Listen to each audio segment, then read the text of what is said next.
19 ya flat. Nephew was kicked out of family. Ati rwose bamwirukanye mu mitungo y'umuryango. Imyaka 9 ishize. Bakomeje kwiga kuri ya nyubako. Here abroad. Ati unaye waje kuyifata aba mahanga. Bombe wa mukoporo. Bavuze ngo bapime igisasu ngo cyakozwe ryari. Koporo aza hakuno.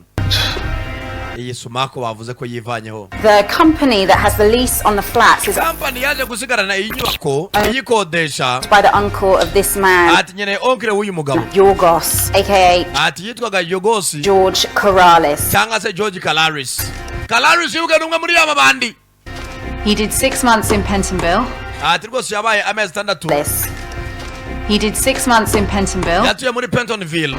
Amezi 6. Previous was in Belgium for Ariko uyu musaza wasigaye akodesha inyubako yaje kuryanwa ikintu kirego mu byo gusubagoringa diama.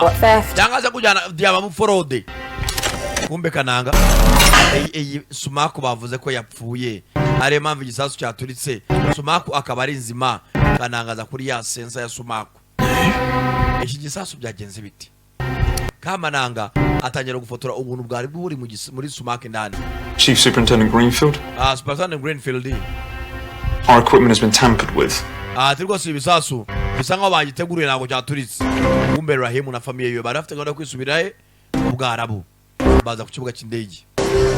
Bariga n'ufite igikapu kirimo diama ya Zahara kuna simbyemo indani. Muri ka kantu bafata. Bari igikapu kiratambutse. Awi. Kumbe dore ya mabandi. Dodo! Mwana turi umuryango mwana mwaje kundaburisa. Mwana ibintu mukora ntago ari byo. Tuzaranye imyaka 10 dukora n'amako bana ibintu mukora ntago ari byo. Zamura volume ya radio bro. Shyiramo radio atatumena amatwi. Banagama ingoma. Baza bicurangira ingoma. Ko bacuranga ingoma kumbe bagenzi ba Maniga nabo baturutse imbere. Ntago Maniga yabasinicinga.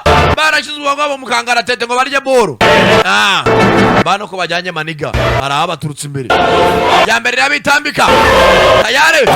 Urudo n'abagenzi be. Ntago bazaniyo mikino. Ntago twakwiba boro ngo muzitware gutyo gusa. Tayare. Sana komeza. Bakozanyaho. Bose bakozanyaho. Aya. Bana itindo.